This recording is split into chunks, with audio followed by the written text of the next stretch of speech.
থাকলেও তারা স্বৈরাচারকে ফ্যাসিবাদকে উৎখাত করার জন্য রাজপথে নেমে এসেছে। পেটে ভাত না থাকলে দেশের মানুষ সবার আগে এই দেশে উন্নয়ন, অগ্রগতি, সমৃদ্ধি এবং সংস্কারকে বোঝে। নানা ধরনের কাজ, তারপরে যেখানে যা প্রয়োজন, যেখানে যা মুখে আসে প্রতিশ্রুতি দিচ্ছে, তাদের কথা রাখার ইতিহাস আমাদের জানা আছে। বাংলাদেশের মানুষ তাদের ভোটাধিকার প্রয়োগ করার, তাদের নেতৃত্ব নির্বাচন করার, আগামীর বাংলাদেশ কিভাবে পরিচালিত হবে সেটা নির্ধারণ করার সুযোগ পাচ্ছে। আমরা বিগত 17 বছর রক্ত দিয়েছি ফ্যাসিবাদের বিরুদ্ধে। রাজপথের লড়াইয়ে কত হাজার হাজার মায়ের বুক খালি হয়ে গেছে।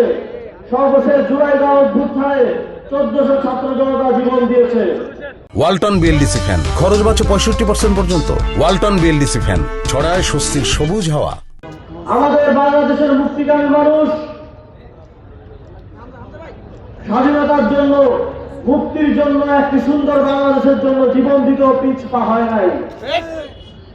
সুতরাং আগামী 12 ফেব্রুয়ারি দেশের ভবিষ্যৎ নির্ধারণের জন্য, সঠিক নেতৃত্ব নির্বাচনের জন্য একটা ভোট দিতেও পিছপা হবে না। আমরা 17 বছর শেখ হাসিনার ফ্যাসিবাদকে দেখেছি, কিন্তু ক্ষমতায় না আসতেই আমরা গত 17 মাস আরেকটি দলকে ঠিক শেখ হাসিনার ফ্যাসিবাদের মতোই কার্যক্রম করতে দেখেছি। আমরা দেখেছি তারা কিভাবে পাড়ার দোকান থেকে শুরু করে রাষ্ট্রের সর্বোচ্চ পর্যায় পর্যন্ত প্রত্যেকটি ক্ষেত্রে চাঁদাবাজি করেছে। আমরা দেখেছি তারা কিভাবে মানুষের হক মেরে খেয়েছে, তারা কিভাবে বাংলাদেশের মেহনতি মানুষকে পদে পদে অত্যাচার অনাচারের মধ্য দিয়ে গিয়েছে। তারা যদি ক্ষমতা পায় তাহলে তারা কি করতে পারে, এটাই 17 মাসে তারা আমাদেরকে দেখিয়ে দিয়েছে। তারপরেও যদি আমরা সেটা না দেখতে চাই, তাহলে আমাদের সামনে বিগত 17 বছরের মতো আবারও কালো দিন অপেক্ষা করছে। তারা এখন বিভিন্ন জায়গায় বলে যে মানুষ সংস্কার বুঝে না, পেটে ভাত না থাকলে কিসের সংস্কার। তাদেরকে আমরা মনে করে দিতে চাই, জুলাইগাঁও যুদ্ধখানের শহীদদের অধিকাংশ মানুষ হচ্ছে সমাজের খেটে খাওয়া মানুষ। তাদের পেটে ভাত না থাকলেও তারা এই দেশের জন্য জীবন দিতে পিছপা হয় নাই। পেটে ভাত না থাকলেও তারা স্বৈরাচারকে ফ্যাসিবাদকে উৎখাত করার জন্য রাজপথে নেমে এসেছে। পেটে ভাত না থাকলে দেশের মানুষ সবার আগে এই দেশে উন্নয়ন, অগ্রগতি, সমৃদ্ধি এবং সংস্কারকে বোঝে। সুতরাং মানুষ সংস্কার বোঝে না, সংস্কার বোঝে না এই কথা বলে বলে দেশের মানুষকে পশ্চাৎপদ এবং পিছনে রাখার রাজনীতি ঐক্যবদ্ধ বাংলাদেশ করে না। আমরা সমাজের উচ্চবিত্ত থেকে শুরু করে, খেটে খাওয়া মানুষ থেকে শুরু করে প্রত্যেকটি মানুষের এই দেশের রাজনীতিতে, এই দেশের সংস্কারে, এই দেশের পলিসি মেকিং এ তাদের যে হিস্সা, সেই হিস্সা বুঝিয়ে দিতে চাই। আমরা কাউকে সংস্কার বুঝে না বলে রাজনীতি থেকে, দেশের ভাগ্য নির্ধারণ থেকে দূরে রাখতে চাই না। আমরা সমাজে উঁচু শ্রেণী, নিচু শ্রেণীর বিভাজন চাই না। আমরা মনে করি বাংলাদেশ সবার, প্রত্যেকটি নাগরিকের এই বাংলাদেশের প্রশ্নে কথা বলার, রায় দেওয়ার অধিকার রয়েছে।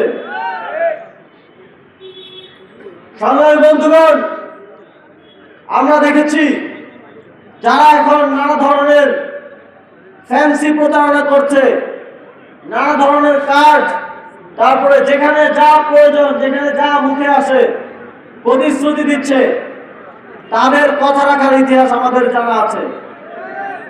2001 সালের নির্বাচনের আগে তারা দরিদ্র জনগোষ্ঠীর জন্য স্বাস্থ্য বীমা চালু করার প্রতিশ্রুতি দিয়েছিল।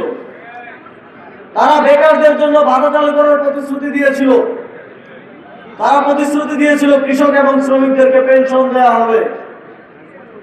তারা সমবায়ী কৃষকদের 5,000 টাকা করে কৃষি ঋণ, সুদ, জরিমানা সব মওকুফ করার প্রতিশ্রুতি দিয়েছিল।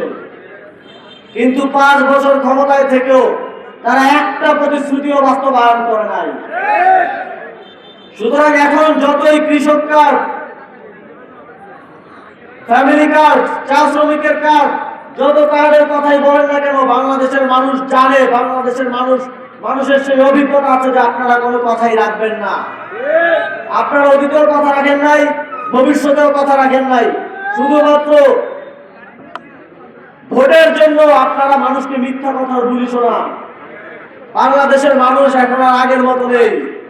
বাংলাদেশের মানুষ অনেক বেশি সচেতন এবং তারা এই সচেতনতার প্রমাণ 12ই ফেব্রুয়ারি ভোট বিপ্লবের মধ্য দিয়ে দিবে।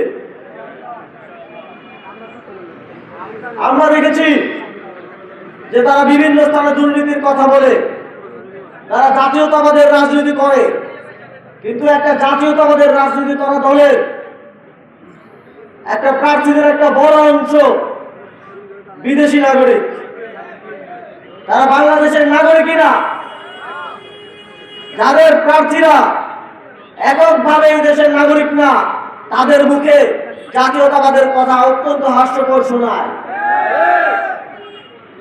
জিয়াউর রহমান এবং খালেদা জিয়ার জাতীয়তাবাদী দলের ইতিহাস বাংলাদেশের ইতিহাসই হয়ে রয়ে গেছে। বাস্তবে এখন আর তার কোনো চিহ্ন মাত্র নেই। আমরা দেখেছি তারা কিভাবে আপনার আমার জনগণের টাকা লুট করা ব্যাংক খেলাপিদের, ঋণ খেলাপিদেরকে মনোনয়ন দিয়েছে।